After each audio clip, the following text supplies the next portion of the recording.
Hello बच्चों, let's see this question. The question says perform तरह का assertion। assertion से क्या बोला है? Potential measured by a volt meter across a wire is always less than actual potential difference across it. And reason से क्या बोल रहे हैं? रीजन बोल रहे हैं finite resistance of volt meter changes current flowing through the resistance across which potential difference is to be measured. तो सबसे पहले हम बात करते हैं इसकी की कॉन्सेप्ट की कॉन्सेप्ट। हमारा की कॉन्सेप्ट यहाँ क्या हो जाएगा? की कॉन्सेप्ट सिंपली हो जाएगा वोल्ट मीटर।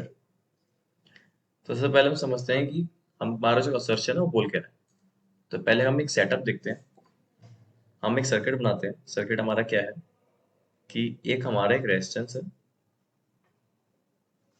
जो एक कनेक्टेड है किसी एक पावर सोर्स से। लेट्स से एक पावर सोर्स है, बैटरी है, जिसका ईएमएफ कुछ ई है एंड इसका रेजिस्टेंस कुछ और है।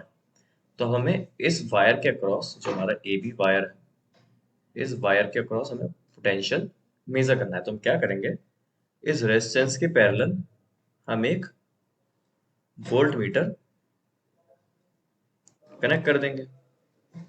तो हमें इस वायर पे, जो यहाँ इस पॉइंट से लेके इस पॉइंट तक का जो हम सीडी मान लेते हैं, जो पोटेंशियल डिफरेंस है वो हमें पता चल जाएगा।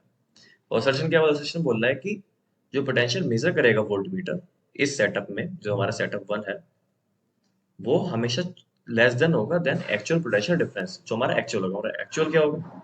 जो हमारा एक्चुअल क्या होगा, अब एक्चुअल देखते हैं। एक्चुअल सेटअप क्या है? एक्चुअल सेटअप हमारा सिंपल यही है कि हमारा वोल्ट मीटर नहीं लगा है, सेटअप हमारा नॉर्मल है, एक रेजिस्टेंस है, एक बैटरी कनेक्टेड है एंड वो ऐसे करके कनेक्टेड। ये हमारा एक्चुअल सेटअप हो गया। तो यहाँ इस वायर के अक्रॉस जो हम ए बी वायर मान लेते हैं, कुछ पोटेंशियल डिफरेंस होगा। तो असर्शन से बोल रहा है कि वो हमेशा जो केस वन में जो भी पोटेंशियल डिफरेंस होगा वो केस टू के मुकाबले कम होगा। तो उससे पहले देखते हैं कि जो हमारा करंट है, हम मान लेते हैं कि यहाँ पे हमारा कोई भी करंट आई वन फ्लो कर रहा है। केस वन में आई वन करंट फ्लो कर रहा है। तो आई वन की वैल्यू क्या हो जाएगी? आई वन की वैल्यू सिंपली क्या होगी? ओम्स लॉ से equal E upon R equivalent. R equivalent क्यों लिखा? क्योंकि जो वोल्ट मीटर है उसका भी कुछ रेजिस्टेंस होगा। लेट सपोज उसका है आर वी। तो हमारा जो आई की वैल्यू होगी आई वन की, वो होगी ई अपॉन आर इक्विवेलेंट। और आर इक्विवेलेंट की वैल्यू क्या होगी? आर इक्विवेलेंट की क्या होगी? One upon R equivalent equal to one upon R plus one upon R V. तो यहाँ से जो हमारा आर इक्विवेलेंट आ गया वो हो जाएगा R equivalent equals to R into R V upon R plus R V. यहाँ से आई वन की वैल्यू क्या आ गई? यहाँ से आई वन की वैल्यू आ गई I one equals to E upon R into R V R plus R V. अब हम एक्चुअल वाला देखते हैं। एक्चुअल केस में क्या होगा? एक्चुअल केस में हम मान लेते हैं कोई भी करंट आई टू फ्लो हो रहा है। तो इस केस में आई टू की वैल्यू क्या हो जाएगी? आई टू की वैल्यू सिंपली क्या हो जाएगी? E upon are.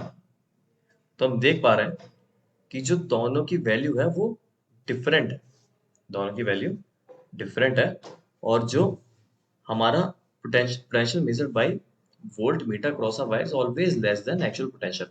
क्योंकि उसमें पहले से कुछ रेजिस्टेंस होगा, कुछ फाइनाइट रेजिस्टेंस पहले से मौजूद होगा। तो उसके वजह से वो जो भी वोल्टेज मेजर करेगा, जो भी पोटेंशियल मेजर करेगा, वो हमेशा कम होगा एक्चुअल से। क्योंकि हमने उसका रीजन देख लिया, क्योंकि करंट चेंज हो रहा है। करंट चेंज क्यों हो रहा है? क्योंकि रेजिस्टेंस चेंज हो रहा है।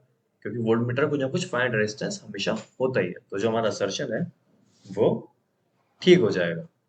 अब रीजन पढ़ते हैं। रीजन बोल रहा है कि finite resistance of volt meter changes current flowing through the resistance. अभी मैंने एक्सप्लेन करा कि जो फाइनाइट कुछ रेजिस्टेंस होता है वोल्ट मीटर का, वो करंट चेंज कर देता है। हमने देखा कि आई टू और आई वन अलग अलग हुए दोनों केस में। तो through the resistance across which potential difference to be measured. तो हमारा रीजन भी ठीक हो जाएगा। तो हमारा असर्शन और रीजन दोनों ठीक हो जाएंगे।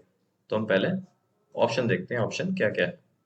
तो जो हमारा ऑप्शन ए है वो है, जो हमारा असर्शन है वो ठीक है, जो हमारा रीजन है वो भी ठीक है, जो रीजन है वो करेक्ट एक्सप्लेनेशन है असर्शन का।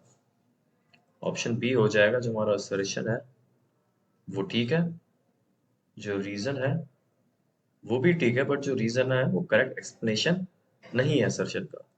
ऑप्शन सी हो जाएगा, जो हमारा असर्शन है वो ठीक है, जो रीजन है वो गलत है। ऑप्शन डी हो जाएगा, जो हमारा असर्शन है वो गलत है, जो हमारा रीजन है वो सही है।